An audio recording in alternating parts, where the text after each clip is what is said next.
I'm not against the media, the press, only against the fake news. One person's fake news is another person's news. It's fake, phony, fake. This morning, President Trump again called fake news. Fake news, outrageous and salacious.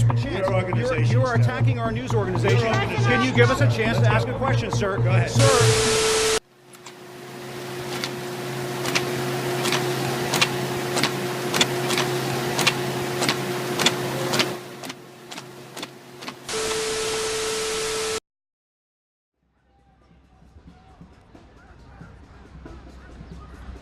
Dismissal of the mainstream media as a kind of policy is very strategic. It makes their argument a matter of discussion. It creates the legitimacy of that argument as something that needs to be debated and assessed. And then it creates media self-doubt about how they're performing.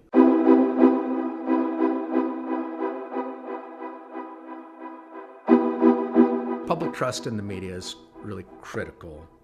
A well-informed public making rational choices about matters of public interest, right? That's the promise and premise of democratic theory. I don't trust mainstream media, and at times I don't even trust independent media. It's good to have a free press, but what's good is a free press if they don't tell the truth? What good is a free press if they're adversarial based on some emotional idea that they have?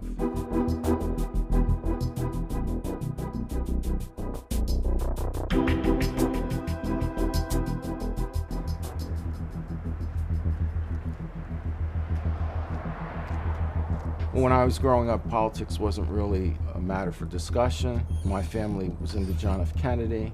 That was back when the Democrat Party was asked not what your country can do for you, but what you can do for your country, and that whole attitude.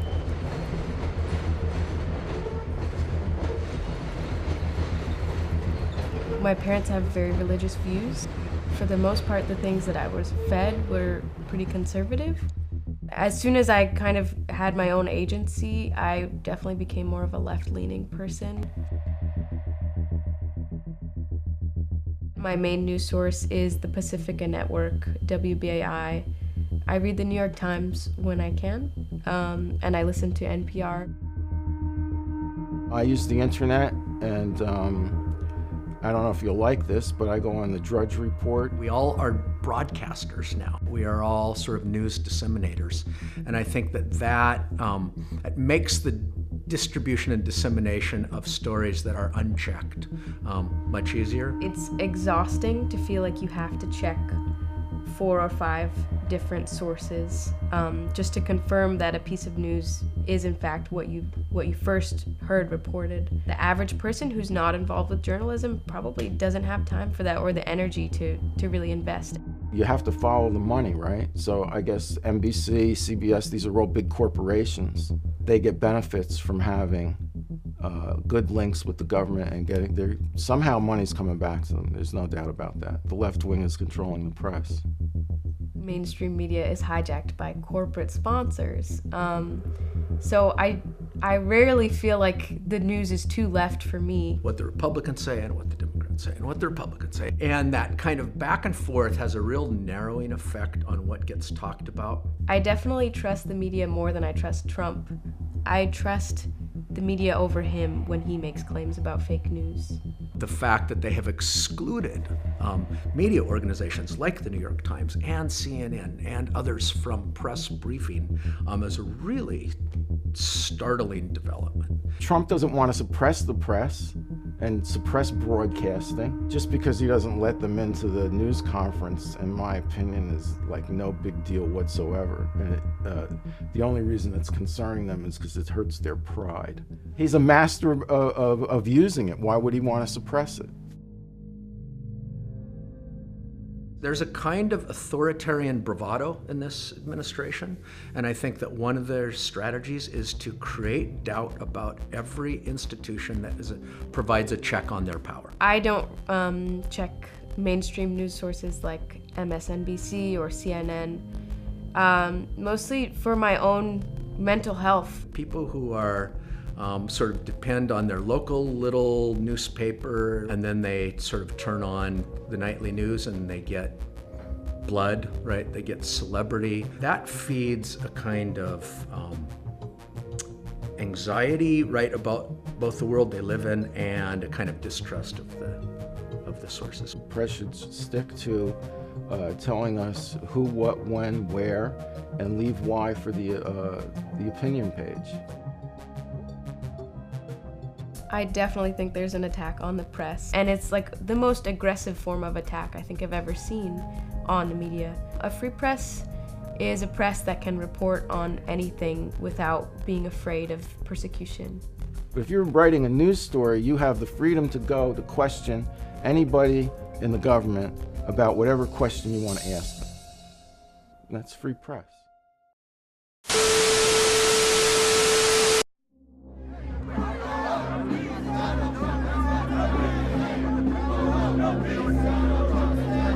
Every time democratic systems are shut down, the first thing that gets attacked is the media system. There's been a lot of talk in the media about the responsibility to hold Donald Trump accountable. And I'm here to tell you that it goes two ways. We're going to hold the press accountable as well. The New York Times is totally dishonest. Totally dishonest. The Washington Post gotten a little bit better lately. I took away their press credentials. The government is interfering with journalism on pretty much every level.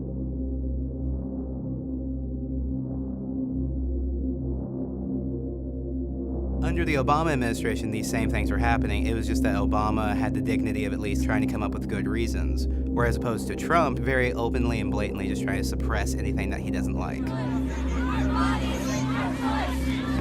Arresting people wholesale and like mass arrests or targeting journalists. Police in riot gear facing off against the protesters just 6 blocks from the inaugural parade. Unleashing pepper spray, concussion grenades, all to disperse the crowd. 6 journalists, including one of our own, are facing felony riot charges after being arrested while covering the violent protests near the presidential inauguration parade.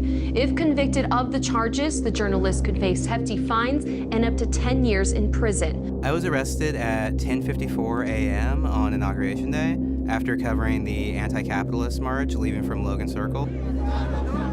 Independent journalists Shay Horse and Matt Hopard were all arrested. The police formed like a riot line on both sides of the protest and then just like snapped shut and then shoved us against a wall. I didn't really mention that I was a journalist until much later in the process because throughout the day and after being like tear gassed several times, it's one of those things that you just have to argue later because no cop at that point is going to listen to you. At that point, they're just in smash mode. The public should care because if they come after people like me that are small time, it's only a matter of time before they come after the bigger fish. The U.S. has a pretty free press, more free than a lot of other places in the world, certainly. In the current climate, there's reasons to question whether it'll remain that way.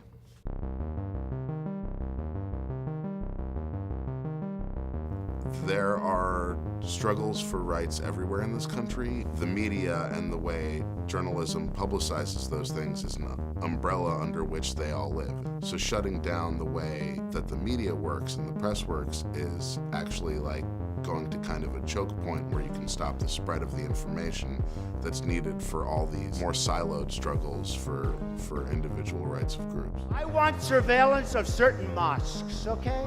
If that's okay. I want surveillance. The surveillance systems that have been put in place, like potential for abuses by them is through the roof. Cyber attacks on the press are very, very real. With the Trump administration, I mean, these guys clearly don't feel the same restraints as even Obama did.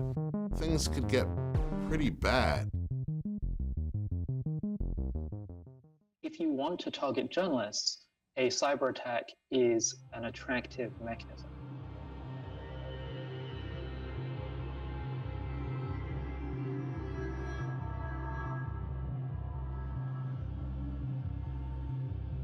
CPJ are responsible for directly assisting journalists in need and protecting journalists from getting into trouble in the first place. These hackers were targeting New York Times reporters as well as some reporters for other news organizations. There's a lot that an administration can do publicly and visibly to disrupt, degrade, and destroy the institutions of journalism. NSA has as its mission to essentially hear, record, and transcribe every communication that anyone sends anywhere in the world. the threat that they pose to the free press is only at a beginning.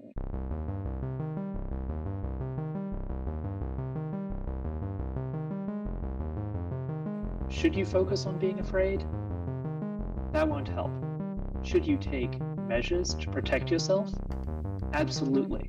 Number one, use a password manager and turn on two-factor authentication for all your accounts. Secure communications, encryption is incredibly important right now. Making sure your phone has a strong passcode. Use the Chrome web browser with the privacy badger, HTTPS everywhere. You have to protect your sources. I mean, that's going to become of paramount importance. Bravery or the adrenaline to get through these horrible things. We just have to keep doing our jobs the best we can. Keep reporting on them and keep giving people important news that they need to know so that they can go about making informed democratic decisions. This isn't the first time this has happened in the world or in this country. And because these attacks are so inexpensive, I can't imagine any journalist who isn't at risk.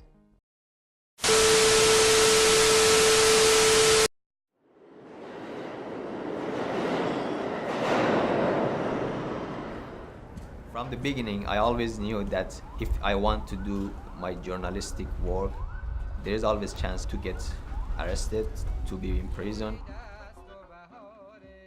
Anybody actually taking this kind of job in Iran kind of understand the risk.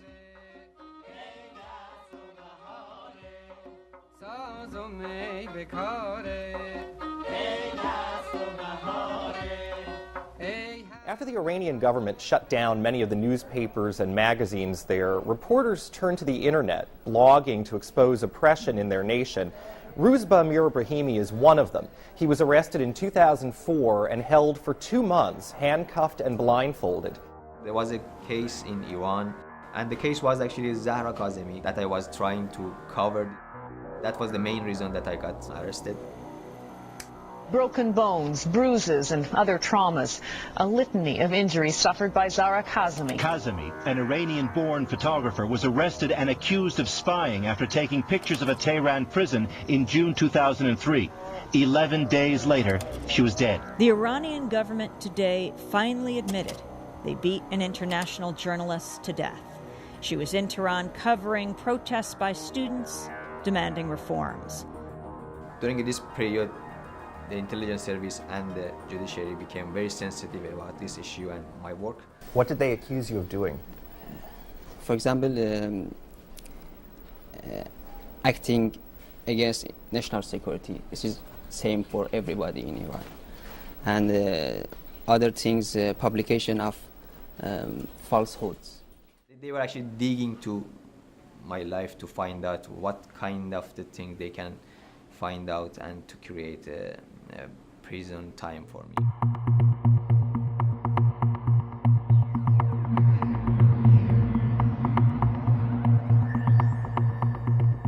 Is it worse? Is it not worse? Is it worse to stay at prison for 15 years and you are spending a lot of time in a solitary confinement, which itself is actually torture.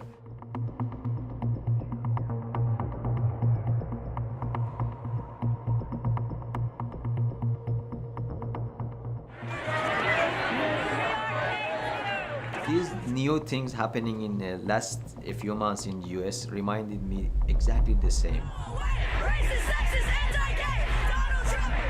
The new administration and new president approach to the media or to independency of the media is almost the same, because anything he doesn't like, he says, is fake. Mr. President-elect, can you give us a question? You're attacking us. Can you give us a question? You are fake news. Fighting with media, I guess the very, very negative and dangerous signal. That's the beginning of dictatorship. They are the enemy of the people. Am I worried being journalist in the US? I experienced much more worse situation than. My experience maybe could help somebody.